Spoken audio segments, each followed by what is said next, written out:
नमस्कार शेतकरी बांधवांनो, सत्याची शेती या यूट्यूब चॅनलमध्ये आपले स्वागत आहे.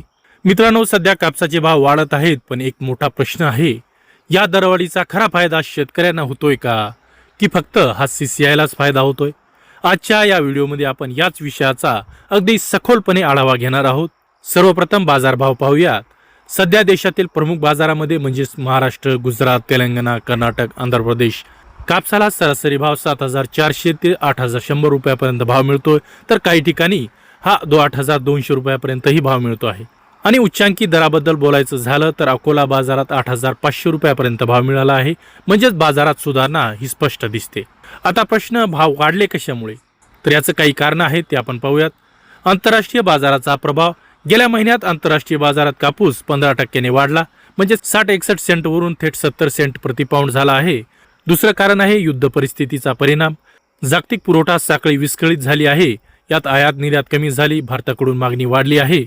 आणि तिसरं कारण आहे पॉलिस्टर महाग झालं. कच्च्या तेलाचे दर वाढलेत, त्यामुळे पॉलिस्टर 15 ते 30% हे महाग झालं आहे. त्यामुळे कापसाच्या कापडाला मागणी मिळाली आहे. चौथं कारण आहे सरकी आणि तेलाचे भाव वाढलेत. सरकी 4,000 ते 4,500 रुपयापर्यंत आहे, तर खाद्यतेल महाग झाल्यामुळे सरकी तेलालाही मागणी वाढली. याचाच थेट फायदा हा कापसाच्या भावाला मिळतो आहे. तर आता सर्वात महत्त्वाचा मुद्दा म्हणजे फायदा शेतकऱ्याला नाही तर CCIला जास्त का होतोय? कारण शेतकऱ्यांनी आधीच कापूस विकून टाकला आहे. MSPवर किंवा कमी भावात विक्री झाली आहे आणि दुसरीकडे CCIकडे मोठा स्टॉक आहे. यंदा 104 लाख गाठींचा साठा आहे. आता काय चाललंय तर CCI कापूस विकते आणि भाव वाढत आहे. मार्चमध्येच खंडीमागे 1900 रुपयापर्यंत वाढ झाली आहे. तर सध्या CCIचा भाव हा 58,000 ते 60,000 प्रति खंडी आहे. म्हणजेच दरवाढीचा खरा फायदा हा CCIने घेतला आहे. आता आणखी एक मोठा प्रश्न म्हणजे बांगलादेश, चीन, व्हिएतनाम हे देश आता भारताकडून कापूस घेत आहेत. कारण अमेरिका, ब्राझील, ऑस्ट्रेलिया येथून आयात महाग झाली आहे. तर कंटेनर आणि विमा खर्च सुद्धा वाढला आहे. त्यामुळे भारताला ही मोठी संधी आहे. आता पुढे काय होणार? तर जर युद्ध लांबलं तर पॉलिस्टर महागच राहील, कापसाला मागणी वाढेल आणि भाव टिकून राहतील किंवा वाढतीलही.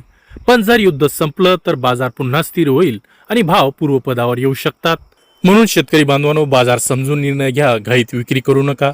अशाच महत्त्वाच्या अपडेटसाठी आपल्या सत्याची शेती या चॅनलला सबस्क्राईब करा, व्हिडिओला लाईक करा आणि शेअर करा. धन्यवाद.